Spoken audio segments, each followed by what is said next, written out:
What are the biggest mistakes that executives and entrepreneurs make in their life as it relates to their mindset? Today, we're going to be finding out, we're going to be talking about business, personal development, how change comes from unlearning, doesn't come from knowing more stuff. It actually comes from unlearning what we have learned. And we're going to talk about unlearning our limitations.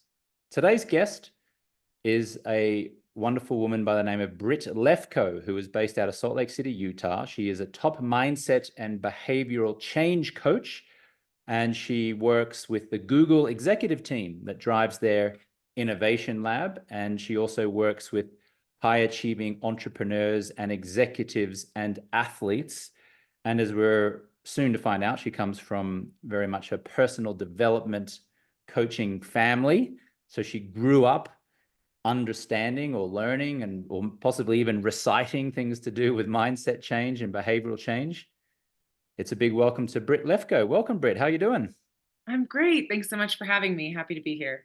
Great to have you here. Just for context for our listener, I saw Britt speak at an event recently where she talked about mindset and leadership, and I invited her to come onto the program here. So, Britt, just tell us a little bit about what you do and how long you've been doing it, and then we'll go from there. You got it. Like you just said, I focus on mindset and behavior change with high achievers. And what I really focus on are where are the blind spots that are keeping us stuck? Where are the places that we are in internal conflict?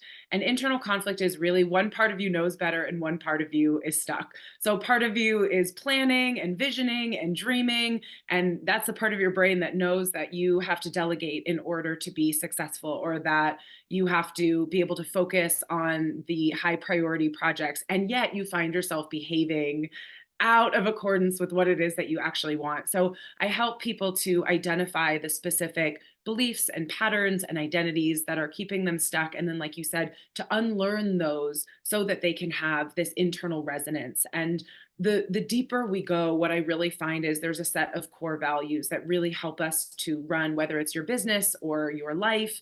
And we get stuck because the limiting mindset we have is actually out of alignment with those values. And so step one is really unlearning those limitations. And then step two is really igniting a deeper sense of passion and alignment by living a life that is truly aligned with who you are and what it is you want. And second part of the question, so also, like you said, I come from a very unique self-help family. My dad was a self-help guru back in the days. And as a little girl, like 4 or 5 years old, I was already introduced to these concepts. And so I've been doing this work my entire life. It's a part of my family, my DNA. I started doing this work, working, pro bono when I was like 14, 15, 16 years old. I started taking on clients by the time I was 18, 19. I was doing executive coaching at 20. So I have literally been doing this work forever. How did executives respond to you when this 20-year-old young woman walked in the door and said, "This is how you should lead your team"? I love that question. And one of the things that I've really cultivated is that my confidence doesn't necessarily need to be in me, it needs to be in my point of view. And my confidence in my point of view is 100%. I believe deeply in the work that I do and the impact that I can have. And so that's where my confidence always came from. It wasn't about who I am or, look at me. And so I think coming in with that level of confidence was enough to really sway people. Like it was, I think, a big deal to have somebody so young walk in and say, I've never done what you've done, but my point of view will change your life. And if you invest in that, right, you're getting everything that you need. I don't need to be able to build what you can build in order to know what I know. So you're a genius where you're a genius. I'm a genius where I'm a genius. And that point of view has taken me to really beautiful places because I've been able to stand in rooms with people who have built things that I can't even imagine yet building. But I know that my point of view stands alone. And that has been a huge blessing for me. Was there an example where no matter how strong your conviction of your point of view, that an executive or an organization just wasn't buying what you were putting down? And how did you navigate that, if so? I think that, there's been times that were tricky. I was interviewing for a contract. again, in my mid 20s with a kind of hyper growth tech company. And ended up going through 9 rounds of interviews. I think in many ways because of my age, because my point of view was very different than what they thought they were looking for. I had a strong point of view. Who you think you want is not who you actually want to do this contract. Who you want is me. I ended up winning the contract. So that was a positive story. But I think that it's less about people being open to me or my age over time, and more that there's some people who want to do the work and some people who don't. There's some people who are ready to take accountability. And I'm sure you see this in your world as well, right? There's some people who are ready and willing to take accountability and some people who don't want to. And those people, I could try to fight. I don't know that I would win. It's actually really funny. I had a client years and years and years ago, and his daughter sent him, and he very clearly didn't want to be there. And we spent 2 sessions arguing. And finally, I said, I really appreciate our time. I'm going to give your daughter her money back. I don't feel comfortable taking her money. I don't feel like you want to be here. And he was like, yes, I do. I want to be here. And I was like, I hear your words. You're not ready. You didn't sign up. And I let him go and gave all the money back because I think some people really aren't open or willing or ready. And that's okay. Mm. As we referenced at the beginning of the show, you grew up the daughter of, I guess, a personal development guru by the name of Morty Lefkoe. And he Yeah. was the president and founder of the Lefkoe Institute until he passed in 2015. And you referenced before, growing up as a little girl in that kind of house and that environment. What's one of your earlier memories of your father either instilling some kind of personal development into you that you would later draw upon in your, adult professional career, or just anything that stuck with you that's profoundly impacted your life through your, I guess, adolescence and teens and into adulthood? Yeah. So I'm going to give 2 examples, one to kind of give each side of the coin.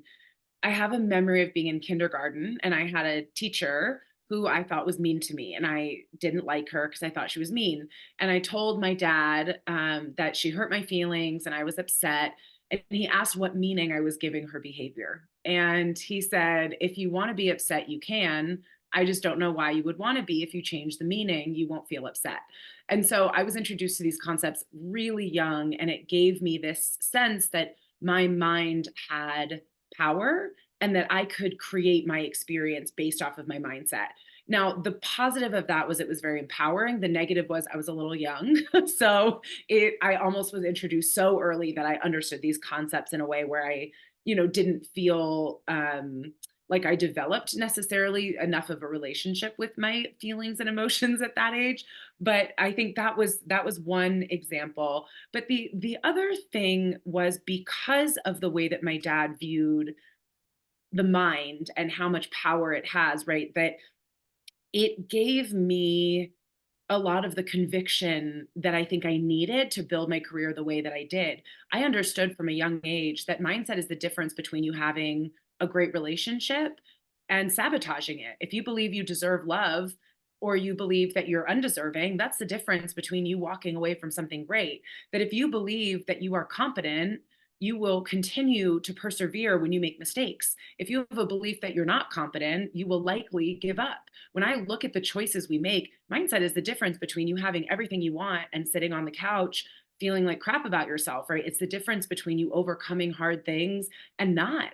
And so there was a deep power in knowing that if mindset is everything, right? According to my dad, I agree in a lot of ways, right? That if mindset is everything, then infinite possibilities at our fingertips and suffering is optional if we know how to work through it. So those 2 examples for me really encapsulate what it was like growing up with my dad and what that kind of gave me professionally and personally. Did you try to lecture a 7-year-old when you were 7 in the sandpit at the school playground during lunch break?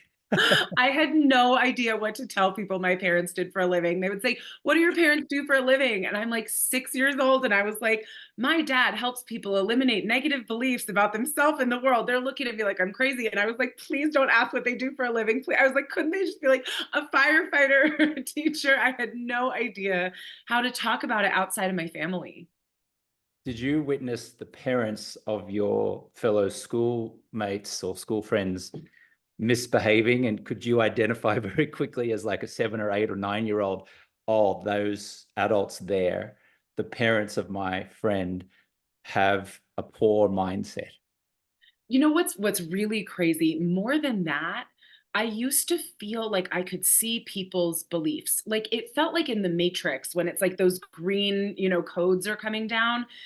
I would watch somebody kind of need to steal the attention, and I would see what my dad used to call survival strategy beliefs, that if you believe you're not good enough and you believe that what makes you good enough is having people think well of you or getting attention or being liked, it was like I could watch their beliefs at play. Or if somebody always needed to be the smartest person in the class or was raising their hand, not because they wanted to share, but with that kind of eagerness of somebody who needs validation, and being like, wow, that person, if they feel, not worthwhile or not important, that they feel like they need to be the smartest or have all the answers to be important or worthwhile. So I had this sense like I could see the matrix, and I have a vivid memory of, it's funny that you talked about the playground, of being outside. I think I must have been maybe 8 or 9 years old. I have this vivid memory of being like, I have to turn this off. Like, I can't live, like, I can't walk around seeing people's beliefs. Like, it makes me, it's too much. And I remember turning it off, and I could turn it back on, but it was like a light switch. And I feel like through my life, that has been a huge gift, because it was almost a little bit overwhelming to know too much when I didn't know what to do with it. And then also later in life, it's like when I'm with my friends, I don't want to be talking about their beliefs, or I want to have friendships. And so being able to turn that off and then turn it back on when I'm in work mode has really served me because it was really overwhelming. I can imagine. Your story kind of reminds me of the storyline of a Hollywood movie called Molly's Game back in 2017, where the lead character, a woman, builds an underground poker empire that she runs for Hollywood celebrities. And her father, again, is a very famous, well-known personal development type of coach. And it's a lot of the movie is kind of like the conflict where she's trying to prove him wrong or herself right. And so obviously she can excel in any avenue that she chooses, but she just happens to choose the most dangerous one, an underground poker empire, and the FBI investigates her. And there's like this father-daughter dynamic. I'm curious what you now, in hindsight, looking back on your life, and in particular your relationship with your father, what have you identified were possibly the negative consequences in later life, in adult life, as a result of being exposed to that personal development life and the matrix so young? Yeah. The hardest time for me was really out of adolescence, I think. I knew that our mind was so powerful, and I understood the mind of everyone else, and I understood the mind of myself. But as all of your listeners know, knowing the answers does not change behavior. And I didn't know how to use it on myself. And it was used in my family that if I was kind of misbehaving, I had to work on my beliefs. That was like a thing in our family of like, can't treat us this way, or you can't behave this way. You have to work on your beliefs. And I think because it was introduced so young, it was almost like I had developed around it, and I couldn't get rid of my beliefs. I mean, there was like tens of thousands of people who were all like 100% successful, and it wasn't working on me. So one, I felt like I didn't belong in the family, which was a whole thing to unpack for many years, that, there was something wrong with me and that I was like a problem in our family because the process didn't work for me and I was a liability for my dad and his work and, their company. So there was a lot of heaviness for me surrounding that. But I think the hardest thing was having these beliefs and not being able to get rid of them, which turned my self talk really, really dark. So there was a lot of like, what's wrong with you that you have these beliefs and you can't get rid of them? You're a problem. You're never going to make anything of yourself. If you don't get rid of these beliefs, you're doomed. You're never going to be happy. You're never going to be successful. And so I just didn't know how to work that out in my own head. And I vividly remember being young and at night just journaling my beliefs and trying to get rid of them instead of sleeping. It was like trying to figure out how to get rid of my beliefs, and I couldn't. And I've always had a willful spirit, which got me through those hard times. And I've always kind of stayed on the path of self-development, but there was many years that were really hard for me. And even into my late teens and early 20s, I still really struggled to feel like I could overcome my own mindset. And it really wasn't until I think my late 20s, early 30s when I really was able to slow down and be like, I need to find my own way of healing myself and all of my own stuff from my family and my own personal traumas, because this is not working, right? Like trying to use this on myself is not effective. Like I need to find something else. And I think that's a lot of what inspired me to really evolve my dad's work, because the foundation is brilliant. I mean, his work is brilliant, and it wasn't mine and it didn't resonate with me in a lot of ways. And so really looking at what did I have to use on myself and in my own growth, and then how can I use that with clients. So all of my own IP and my own body of work that kind of stands on the shoulders of giants, right, rests on a lot of his principles and his ideology, really came from that work not being the end all be all because of my complex relationship to it. And there were times that I felt like I really hated the process and I hated his work because of everything that it had caused inside of me. I didn't say any of that out loud, but I held this resentment, which again, I just had to work through in my own ways. And that, had a lot of positive benefits for me professionally. But it was really hard personally. Mhm. And I guess in hindsight, you came to realize that that suffering was optional, but it's a process to get to that realization. And then once you've got that realization, what to do with it, right? Like, how do you actually get out of suffering if indeed we subscribe to the idea that it is optional? Yeah. I mean, I think from my perspective, if you don't understand how to unlearn your limiting beliefs, they will continue to bite you in the butt. And that doesn't mean that we can't use willpower, and that doesn't mean we can't be strong and overcome. But I have deep compassion from knowing what it feels like to know all the answers and not know what to do. And it almost feels to me that until somebody can help you see, or you have whatever the realizations are, until you have some tools or until you begin that unlearning process, the optional part doesn't feel so optional, right? So, and I think that's part of why I'm so driven to make the impact I want to make is I know what it feels like, and I don't want anyone to feel the way that I felt. I don't want to leave it up to willpower or trying harder. I want people to understand the way their brain works, and I want them to start to unlearn the things that are keeping them stuck so they can be free, because it's this exponential process. It's like once you begin, more becomes available. And once more is available, you have this positive kind of virtuous cycle and feedback loop. And so getting that process started is so core to my purpose and I believe why I'm on this planet.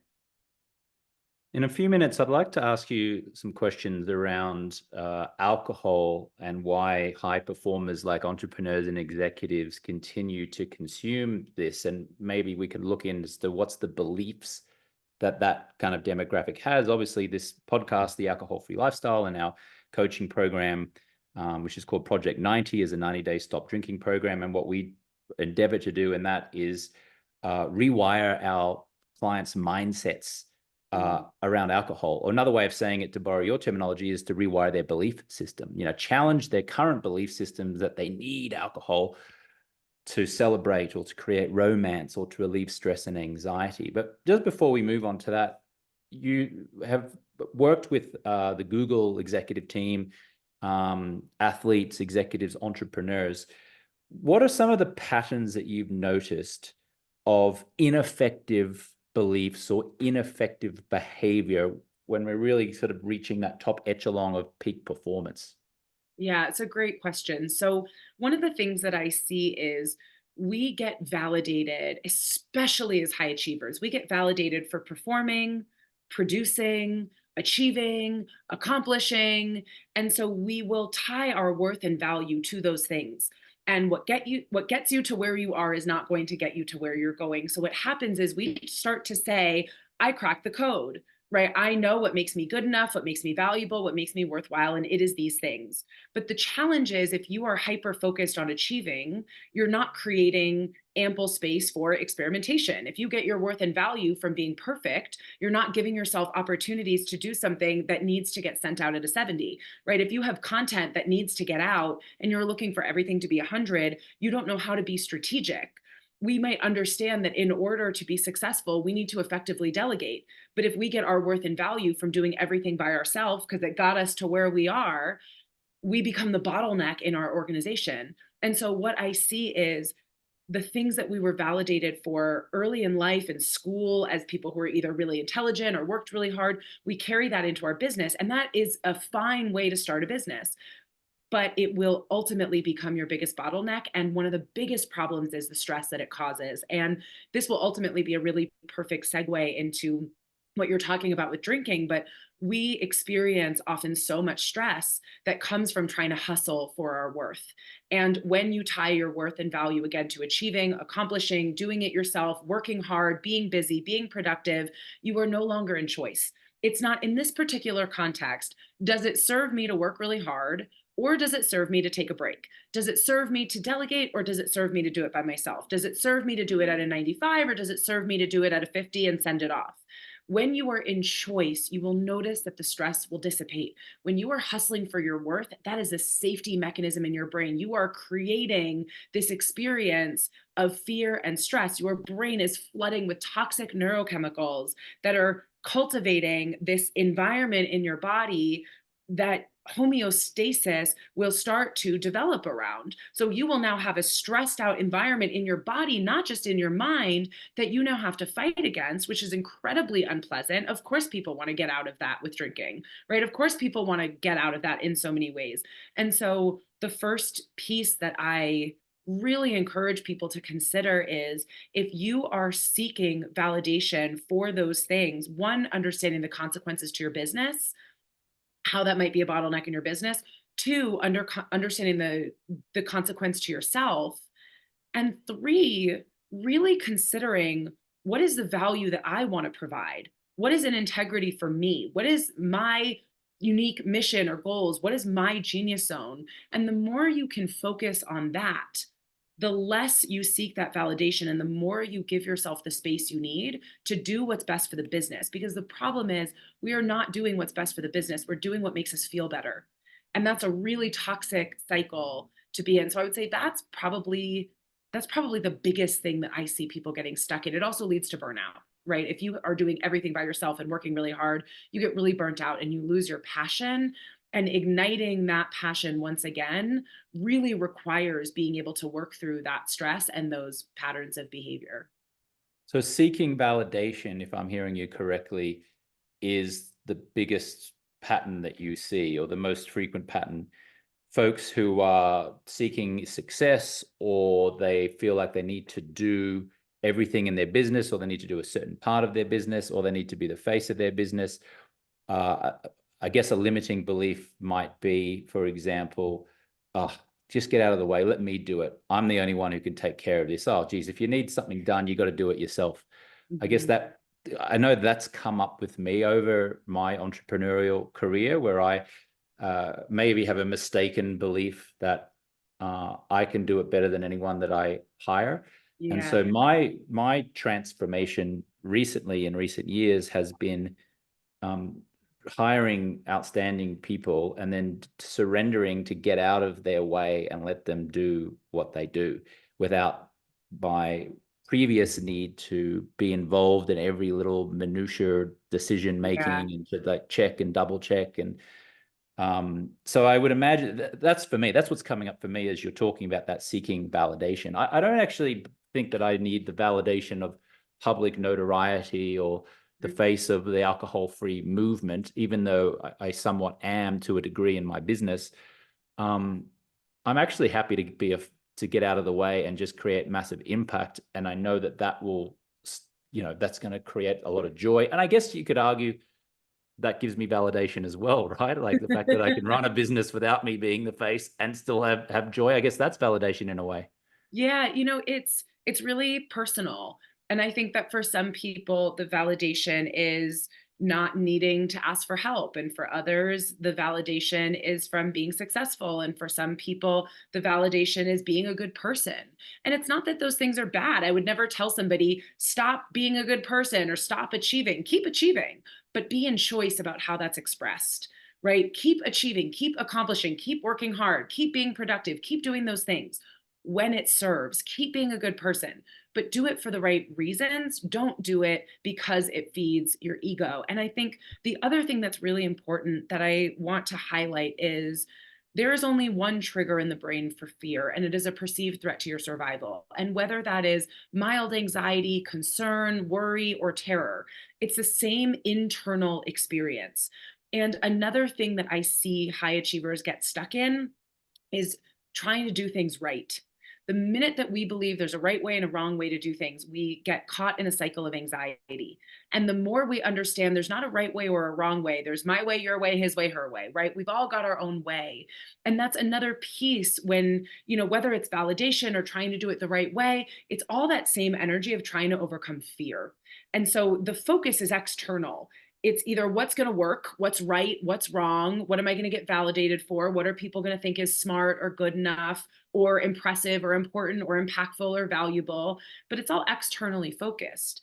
And when we focus externally, that creates cycles of fear that will trigger the fear sensor in our brain that says my worth, aka my safety, those two things are inextricably linked for most people, is contingent upon an outcome. And so we're in these cycles of anxiety because we're outcome focused instead of process focused. Process focused is values, genius zone, not what other people think is valuable, but the value we want to provide. We focus on things like resonance and alignment. We focus on things like integrity. And so the more you can cultivate an internal focus of what is an integrity for me to build, what are my values? What is my genius zone? What am I uniquely capable of, right? For the person who hasn't yet worked through, I need to do it all myself. The more clear you are in your unique genius zone, the more you give others space to be in their genius zone. It's not the outcome of could I do this one particular project better or not? Could I do this one particular task better or not? That's not the question. The question is, what are the things that give me energy? Because I think in so many ways, our most precious resource is not money and it's not time.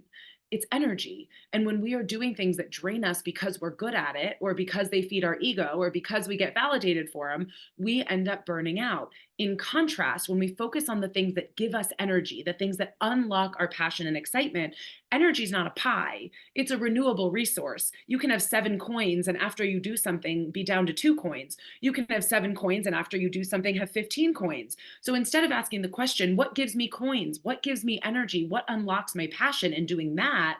If we're asking, what am I good at? Or what am I best at? Or what makes me feel good about myself? We're bleeding our energy, we're becoming depleted, and we're not looking clearly at a strategic vision. We're looking at a really ego-oriented business. Mm. Has an organization like Google figured this out, or that's just Google is like what everyone recognizes, right? Like that's a marquee brand. It's known all over the world.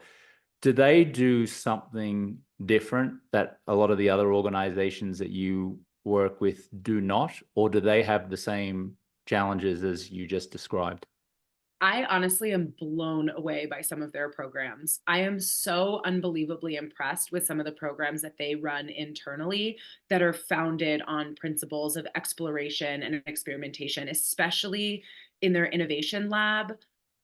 The way that they invest in their employees' mindset and support failure is impressive to me. So I think as an organization, they are ahead of the curve in a lot of ways. I will not speak objectively and say that they do everything right, but I will say in my experience, there's a lot of things that I have found to be particularly impressive. And I've worked with a lot of the kind of big, kind of hyper growth tech companies, and some of them have cool programs in place, but I haven't seen anything anywhere else like what I've seen there.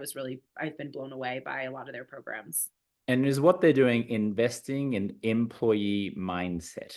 And you also said supporting failure. So in terms of investing in employee mindset, why is that important? It's important because I think the greatest challenge we have is getting out of our own way. Mm. in our genius zone without a fear of failure, without worrying what people think of us, without wondering if we're capable or competent or good enough, without having to prove ourselves, we are capable of truly incredible things. But the problem is trying to work through that voice in your head that's telling you that if you fail, you're going to humiliate yourself, or if you make a mistake, people will think you're not credible, or if you don't know the answer, you'll look stupid.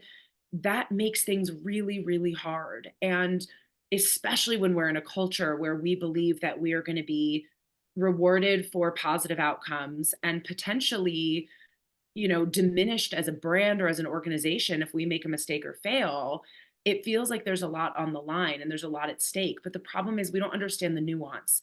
We have to know where it's appropriate to fail and where it's not appropriate to fail. We have to understand how we manage failure. Failure is not black and white, right? It's a spectrum.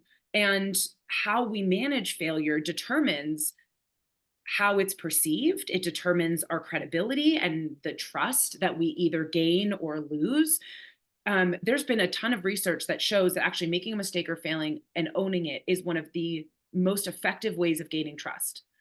But we don't understand that. We don't behave that way.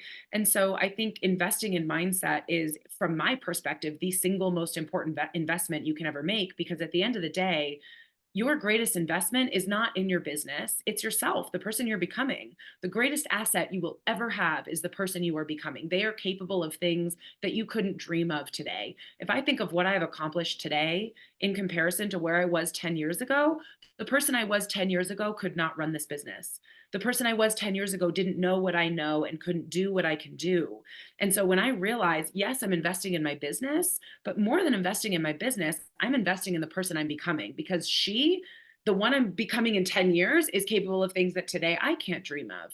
And so removing, Perry Marshall calls it head trash, like removing our head trash or removing our limitations or removing the beliefs, right? If we say something isn't on the table, we're not going to look for it. If I believe that it's impossible to get ahead without working myself to the ground, I will find ways of working myself to the ground, even if I don't need to, right? If I believe that in order to be productive, I have to be incredibly regimented, I might be somebody that really doesn't thrive in an overly regimented structure, but I will maintain that because I believe that that's the way I have to do it. So there's a huge lack, I find, of curiosity around who we really are and the conditions that we need to thrive, because we're so focused on trying to get it right or trying to do what other people do, or, whoever was successful, trying to follow their path. And it's not that we can't learn from the success of others, but we are not that person.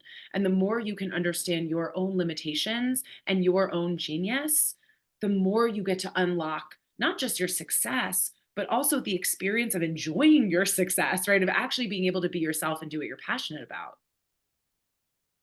As it relates to high performers and alcohol, how would one unlearn their belief system, which is alcohol helps me reduce stress and anxiety, alcohol helps me sleep, alcohol is required to create romance, alcohol is required when our team wins the championship so we can celebrate and spray champagne everywhere, alcohol is required to do client networking, alcohol is related to win a business deal, alcohol is needed to create a bond between friends, and so forth and so forth and so forth.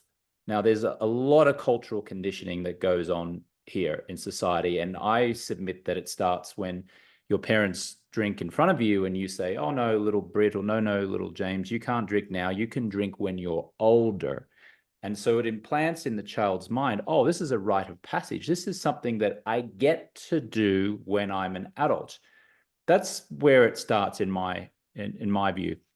And then, of course, that's reinforced through college, where you've got kids partying and have a good time. Smiling assassins come from everywhere. A smiling assassin is someone who's smiling as they offer you a drink. Hey, would you like a drink? Let's have a drink. Oh, geez, I was drunk last night. Ha, ha, ha, ha, ha.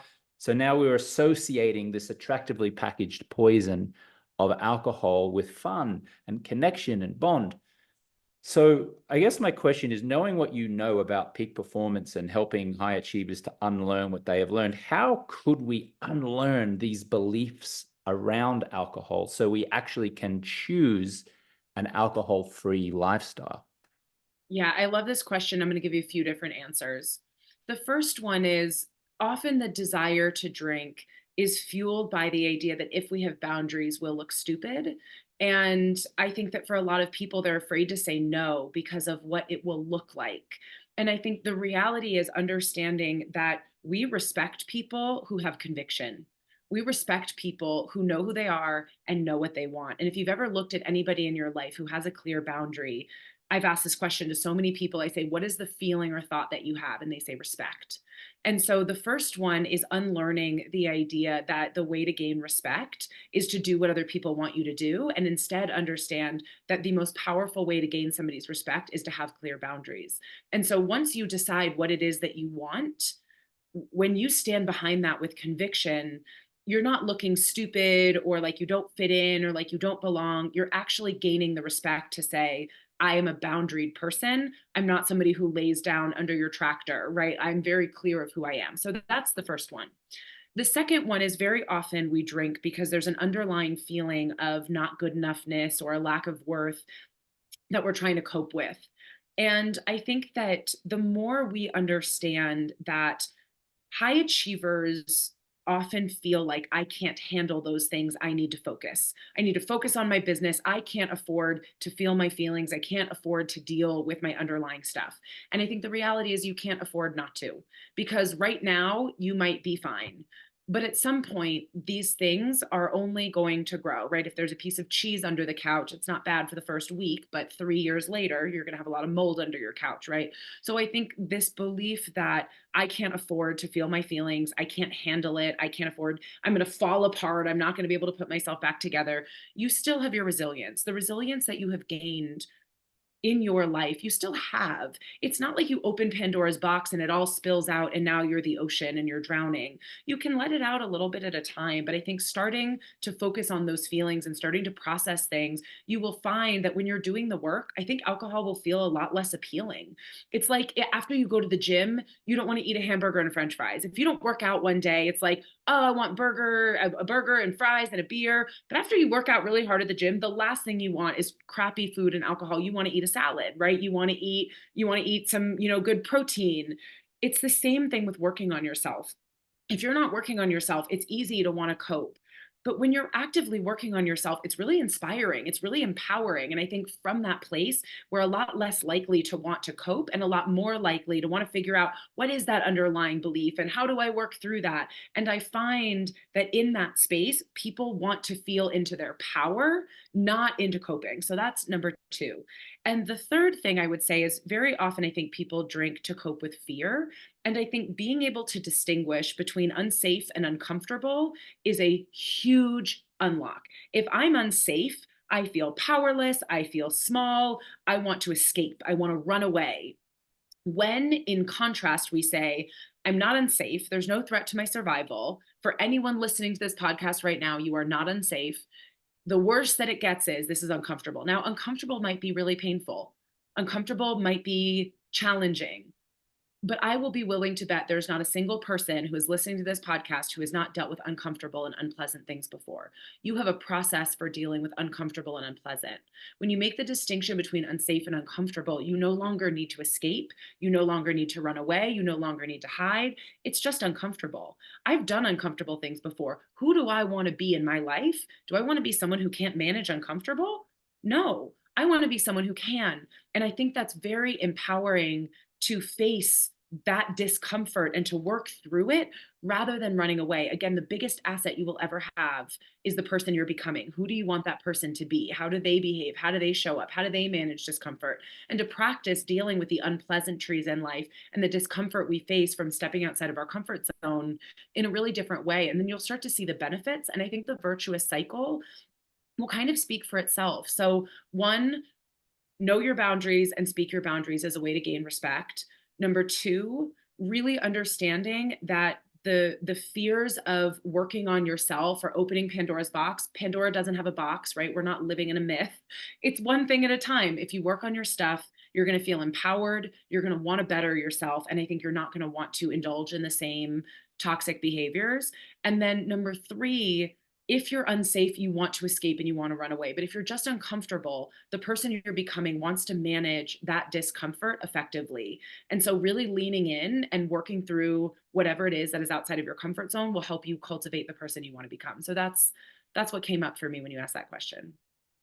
Practically, let's just say we have a business owner or an executive, and there's a corporate golf day on Saturday, and there's an open bar. And after you've played some golf, you go back to the clubhouse. Booze is on us. Open bar. Okay. And everyone's there, and there's the boss or the owner of the company, or there are clients, and you're networking. How does the gentleman or the lady who is wanting not to drink because they're committed to an alcohol-free lifestyle, how does that person practically handle that situation when smiling assassins are everywhere going, here, have a Yeah. drink. Would you like have a drink? Have a Yeah. drink. Yeah, I would say you smile back even bigger. I'm good, thank you. And if they ask, oh, yeah, no, I don't drink, because what you're communicating is, I have values, I have goals, and I am unwavering in my commitment to them. How much are you showing of your character when you are clear that you will do hard things in order to go after what you want? So I think when someone's like, oh, no, no, no, just have a drink, I think if you are very clear, one sentence answer, I'm good, thank you. And if they ask again, oh, no, I don't drink, you are communicating once again that you know who you are, what you believe in, and your goals, and you are unwavering in your commitment. And I think that says volumes about your character and will definitely catch attention in a positive way, that if it's noticed, that you are someone who's not to be reckoned with. Yeah, I like that. And I always say that it doesn't so much matter what you say, it more matters how you say it. Yes. And 93% of all persuasion and influence is body language, including tonality and pacing and shoulders back or forth or slumped forward or back. And 7% of influence and persuasion is just the words that you say. So you could literally say anything that doesn't even make sense. You could just recite a line from a movie, for goodness sake, as long as you've got this little smirk on your face or you're confident and you're like, oh, no, thanks, I'm good. I'm going to go and get drunk on this soda water, ice, and a piece of lime. Ha, ha, ha. And that's it. And then that's like an energy transfer. The person who's witnessing this and experiencing this is going, oh, okay, this is a person who's strong in their conviction. And I always say it doesn't, no one really cares if you are drinking or not drinking. They just care whether you're a fun, pleasant person to be around. That's really it. Let's do another practical example, if we may. Uh, Someone's in a marriage, there's strain in the marriage. They're not communicating. They haven't learned conscious communication. They're drifting apart, and both parties are seeking refuge in a bottle of wine each night to numb the pain of that, to procrastinate. They're finding some short-term relief from the pain of this discomfort of this strained marriage. What would you suggest that they do differently to not turn to alcohol and to potentially face the uncomfortable conversation that might need to happen? Yeah. So the first thing I would say is, putting a band-aid on an infected wound is not going to make the wound better. And so really looking at, what do I want most, and being able to focus on what I want most over what I want now. And here's how I would get started. Here's what I would say practically. I would say something like this: I have no idea how to make this better. I have no idea what to say. I have no idea what to do. I don't know how to do this well. I don't know how to do this right, but I want to try. Are you willing to try to have these conversations that we don't know how to have? It's okay to point out that you don't know what you're doing. I think the core of beginning is starting where you are and not starting where you want to go, and being curious around what works and what doesn't, right? We often as a society like to give formulas and five-step processes and strategies. The reality is we're all different. We all have different skills and different wounds and different desires. So I think beginning where you are and calling out, I know I can tend to get defensive, and I imagine that's hard to deal with. And I'm going to try to not get defensive, but I might get defensive. So if I get defensive, just, let me know in a nice way, like raise your hand or have a sign or say banana or something. And I'll try to come back to not being defensive. Call yourself out. where are the places that you are likely to sabotage your progress? And how can you call yourself out and get that support? Now, that doesn't mean you're going to communicate beautifully. I will even say within myself, I had a lot of blocks around needing to be perfect. When I was young, I was validated constantly for being impressive. Like, oh my God, you're 7. You seem like you're 35. So these really huge compliments. You're so wise. You're so smart. You're so incredible. And that seems like a really great thing. But to me, it did not feel great. It felt overwhelming. It felt like I had to perform. It felt like I needed to be perfect. And it was incredibly stressful. So I never felt like there was space for me to be imperfect. And so if I was in an argument or a conflict, I would completely shut down because it made me feel like I wasn't perfect and therefore I wasn't good enough and I wasn't lovable and I was a failure and I couldn't have challenging conversations. I would completely disappear and shut down. And what I learned was I needed to start where I was. I literally took the advice that I'm giving to all of your listeners right now of calling out my weaknesses, calling out my challenges, saying the hard things. And I have a memory, it took me a while to get good at this, and I'm still human. I still have challenges, but I have a memory. I was really withdrawing. I was in an argument with my husband and I was really withdrawing, and we were laying in bed and I turned away from him and I was turned away and I was like, Britt, turn back, turn back, turn back, turn back. Like you don't want, and I couldn't get myself to turn back. And finally I'm laying over there and I was like, I'm turned away and I don't want to be turned away. And I feel really bad and I want to turn back and I don't know how. And it began the conversation and it allowed me to ultimately turn back and for us to have a really great communication. So my advice would be start where you are, call out your weaknesses, let your partner know where you are likely to self sabotage, and work through it in a really honest, rocky, imperfect way. Mm. And then finally, one more practical situation. Our clients often say, oh, I won't drink, but I'll just have a drink on a special occasion. And what we attempt to do in our process is to help rewire our clients' mindset to a degree where they realize that outstanding health all the time is the special occasion, that every moment and every day that they are alcohol free and their natural expression is being unleashed, that's the special occasion, as opposed to, oh, it's my son's graduation day. I guess that's a special occasion. Let me have a drink. Oh, my team won the championship, special occasion. Oh, it's a wedding I'm going to, special occasion. So how would we change the belief that alcohol is worthy of being described as something special and something that we would consume on a special occasion? Yeah, it's a great question. I think even the idea of special occasion is a little bit fractured. What do you ultimately want in this life? Do you want to have a bunch of special occasions or do you want to have a robust, meaningful, fulfilling life that's filled with purpose and health? So I think, yes, special occasion, but in comparison, if what I want most, again, the person I am becoming is the greatest investment I will ever make.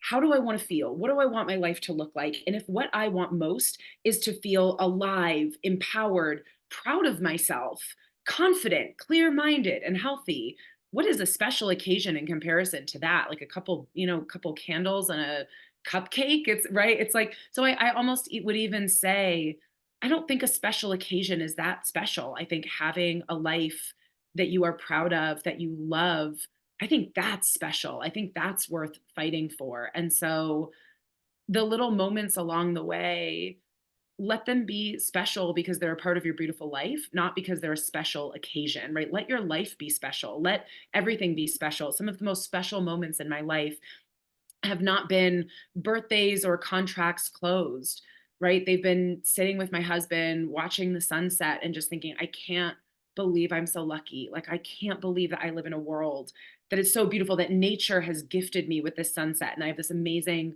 husband that we've cultivated something so beautiful. Or, talking to my friend on the phone when she's going through a hard time and just being like, God, how am I so lucky to have this intimacy in my friendships where my friends trust me to come to me with their hardships and knowing that they're there for me, or laughing about absolutely nothing on a random Tuesday.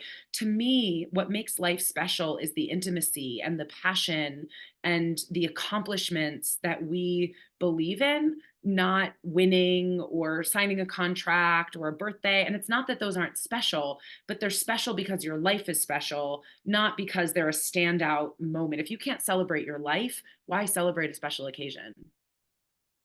Well said. And I would imagine that celebrating your life as special all the time creates these infinite possibilities, which you referenced at the beginning of our conversation. It gives us this expansive view of the universe, I would imagine. 100%. The exploration of infinite possibilities, really asking, what did I take off the table? Right? Where did I say joy? This is the most. This is the most joy. Who said, what would it feel like to push the envelope a quarter of an inch further, right? This is the most I can achieve. This is the cap on my earning potential. This is how great a relationship can be. This is how close your friendships can be. This is how strong you can be. This is how powerful you can feel. This is how passionate you can be. Who said that's the most? What is the most, right? We live in an infinite universe. Why not push the envelope? And whether it be with goals or with achievements or with feelings, infinite possibility from my vantage point is exploring everything that you have taken off the table because it's not possible, it's too hard, it's not feasible because it's for everyone but you. Who said? And as we put these possibilities back on the table, we start asking different questions. If we believe getting from 5 million to 10 million is going to be hard, we are now creating an experience of hard. But if we ask the question, if I knew it was going to be the easiest thing I've ever done, what would I think of?